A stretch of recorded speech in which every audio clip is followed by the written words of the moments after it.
Todos os bancos centrais ao redor do mundo estavam meio que esperando o Fed começar a agir, né? Finalmente fazer o famoso pivot, aquele corte de juros do 0,5% para poder finalmente começar uma nova fase que parece de fato ter sido iniciada com esse corte de 0,5% do Fed. Isso criou muito mais do que um efeito mecânico do corte de juros em si, porque, afinal de contas, os juros dos Estados Unidos continuam sendo bastante altos e deixando tudo isso atraente para o capital que quer fugir de risco, mas, ao mesmo tempo, ele trouxe um certo alívio. Então, o efeito psicológico desse corte acabou acarretando em várias coisas ao mesmo tempo, né? Então, primeiro que ele levou uma nova liquidez para os mercados, e quando você vê os números, como o DXY dando uma caída ali, ele estabilizando em volta dos 100, ele acaba gerando um certo alívio psicológico, porque ele sai um pouco dos mercados americanos. Você até percebe que a bolsa nos Estados Unidos deu uma arrefecida, né? Teve até uns dias de queda, etc. E ao mesmo tempo na China tudo bombando, tudo explodindo, e agora é a bola da vez, todo mundo vai investir lá.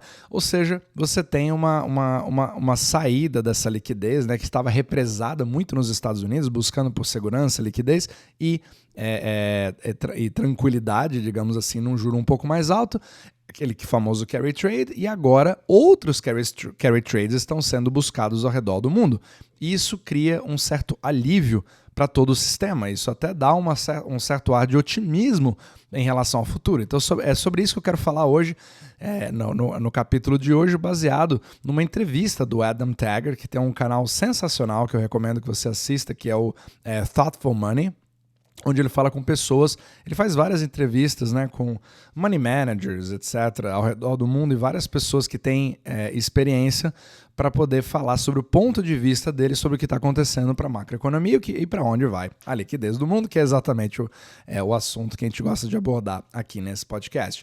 E o entrevistado dele, eu vou até colocar aqui no capítulo, eu não me recordo bem o nome dele, eu vou até pegar aqui, acabou de me escapar, eu tinha que deixar anotado, mas eu vou colocar aqui nos comentários do podcast, na descrição desse vídeo, que ele trouxe um certo otimismo para essa nova era de liquidez dos mercados. Então tem duas coisas bem interessantes aí. Então não somente houve um certo relaxamento, e você vê isso refletindo na liquidez, você vê isso no preço do Bitcoin, e você vê também os mercados emergentes, principalmente a China, se beneficiando dessa nova liquidez, que sai um pouquinho mais dos Estados Unidos, mas ele percebe que esse alívio que a gente está vendo aqui tem um grande motivo. Mesmo sendo países antagônicos, ou cooperando cada vez menos, Estados Unidos e a China, ambos fizeram o mesmo movimento ao mesmo tempo para poder estimular suas economias. Então, de um lado, os Estados Unidos fizeram o famoso pivot, né? E tendo os Estados Unidos como detentor, né, pelo menos na moeda oficial, sendo ali o dólar, ele influencia o resto do mundo e dá uma certa anuência para agora os outros bancos centrais também fazer os seus cortes. Você viu que a Europa ela se adiantou, ela foi obrigada, né, a se adiantar um pouco em relação ao Fed, e outros países também fizeram cortes, né? A Suíça fez cortes, etc., né, por conta própria, apesar de não estar na União Europeia. Você teve ali vários outros movimentos também de queda, sem esperar o Fed, mas agora que o Fed fez o corte, aí você vê um sincronismo maior entre os bancos centrais. Isso trouxe um certo alívio para todo mundo, para evitar que ocorresse um efeito do milkshake do dólar mais potencializado ainda por países esgoelados, né, com uma possível recessão vindo muito mais rápido, e os Estados Unidos segurando e deixando o mercado cada vez mais atrativo. Então, por um lado, os Estados Unidos deram uma relaxada com o objetivo de incentivar a sua economia, focado, né, principalmente no índice de desemprego, que agora é a bola da vez. Ninguém se preocupa mais com a inflação, agora o desemprego nos Estados Unidos é o foco. Por outro lado, a China acaba de soltar o maior pacote de estímulo. Já fiz 2 capítulos sobre esse assunto, né, para quem quiser ver os detalhes. E esses 2 são justamente a grande locomotiva do mundo, que muitos antigamente chamavam de chimérica, né? O país, o grande país, os 2 países interdependentes que dominam literalmente a economia mundial. Então, eles fazendo, apesar de todos os efeitos de desglobalização, desdolarização, BRICS, etc., ruptura com os Estados Unidos, um divórcio entre os dois países, um antagonismo, uma corrida para a inteligência artificial, destronar o império estadunidense, derrubar o dólar e todas as narrativas que a gente já está cansado de saber, né, nesse podcast e em vários outros lugares. Também o movimento coordenado, e eles vêm fazendo coisas cada vez mais parecidas também, acaba ajudando não somente a China, mas ao mundo inteiro, inclusive os próprios Estados Unidos, quando você traz um relaxamento para os mercados de capital. Porque um dólar forte demais é exatamente o problema que você quer evitar, por incrível que pareça, né? A grande narrativa é de que a morte do dólar vem pelo enfraquecimento do dólar, mas não é bem isso. Na verdade, é exatamente o contrário, né? Principalmente o Brent Johnson fala muito isso na teoria do milkshake do dólar, da tendência ao longo do tempo do DXY ir subindo, e quando você tem um DXY abaixo de 100, que mostra uma fraqueza do dólar em relação às outras moedas do mundo, dá uma certa tranquilidade. Por quê? Porque as dívidas contraídas em dólares têm o principal e os juros a serem pagos. Você precisa ter um suprimento, né, uma oferta dos dólares que você precisa obter para pagar as suas dívidas. E mais dólares são, entre aspas, impressos no sistema eurodólar, fora dos Estados Unidos, justamente para servir essas dívidas desde que você tenha colateral, desde que você apresente ali uma caução. Então, tendo uma disponibilidade maior de dólares, que é o que sugere os números, né, da força do dólar, sobrar dinheiro para poder entrar no Bitcoin, sobrar dinheiro para poder entrar em mercados emergentes. Quanto mais exótico for o mercado que você vê liquidez entrando, mas isso sugere que você tenha uma tranquilidade. Existe até um dos índices chamado de Global Liquidity Index, né? É um índice de liquidez global. Ele vem mostrando uma tendência de aumento. Inclusive, tem vários capítulos no próprio Adam Taggart, né, no Thoughtful Money, que fala sobre esse assunto, dando a impressão de que nós vamos ter uma nova era, pelo menos ali nos próximos meses ou anos, de uma liquidez maior.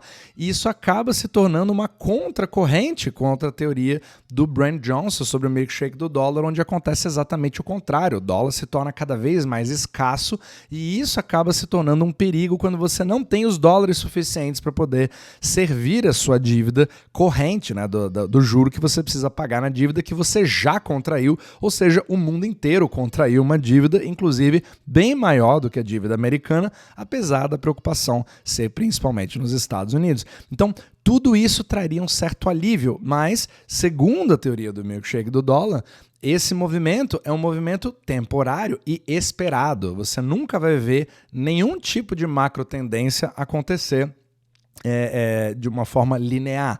Você sempre tem aquelas correções, aqueles pullbacks, e esse, pelo menos baseado em todos esses dados que você vê hoje depois desse corte do Fed, sugerem que agora nós estejamos num momento um pouco mais positivo, um momento onde você pode respirar um pouco mais, um momento onde você se preocupa menos com a disponibilidade de dólares para poder servir as próprias dívidas, percebe? Então isso tudo, na verdade nós estamos falando da liquidez principalmente dominada pelos bancos, pelos hedge funds, pelo mercado financeiro em si, mas que reflete na capacidade que esses bancos têm de conseguir se manter vivos. Isso não tem nada a ver com a pessoa que quer abrir o seu restaurante italiano ou a sua nova loja, no que a gente chama de economia real, né, nesse podcast, que pode trazer a impressão, pelo menos na mídia, de ter um falso conforto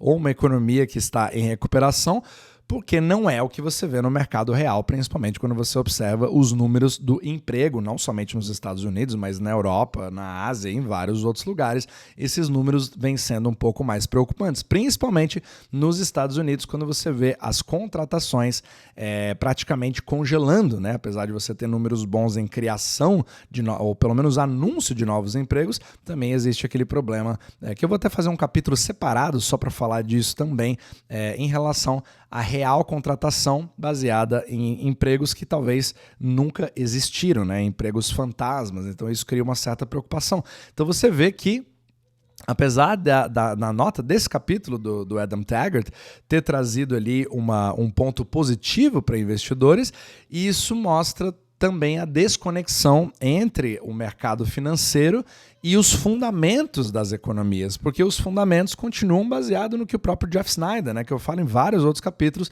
sobre, que ele vem falando sobre o arrefecimento lento, gradativo de um ciclo econômico que vem acontecendo, mas está muito mais estendido, e aí você vê capítulos como esse acontecendo, onde você traz aquele otimismo e dá a impressão de que, na verdade, nós nunca tivemos nenhum tipo de problema, percebe? Então, é mais ou menos isso que eu queria passar hoje, principalmente, né, quando você tem essa tendência local, né, temporária, não sei quanto tempo isso vai durar, enfim, vamos ver a cena dos próximos capítulos, mas isso acaba entrando num momento bastante importante pela ótica política, de você ter feito um corte ali antes das eleições americanas, por enquanto, pelo menos o Brent Johnson cravou, né, que segundo ele, o Fed faria um só corte só para dizer que ele fez e ver os efeitos disso, até porque nós temos uma série de coisas para acontecer, até as eleições estão chegando cada vez mais perto, e aí fica aquela incerteza do que vai acontecer, mas a economia real continua estável, dizendo exatamente a mesma coisa, a curva de juros americana continua dizendo mais a mesma coisa, até com a desinversão, mostrando que o seu mau humor está não somente aumentando, mas o receio do que ele vê acontecer de ruim está chegando cada vez mais perto, seja lá o que isso for, provavelmente uma recessão. Então tudo isso está jogando um contra o outro e vem se intensificando para ver para onde nós vamos. Então eu queria te passar mais ou menos essa visão de uma positividade que pode ser temporária, baseada numa tendência de maior longo prazo, de um prazo maior, né, digamos assim.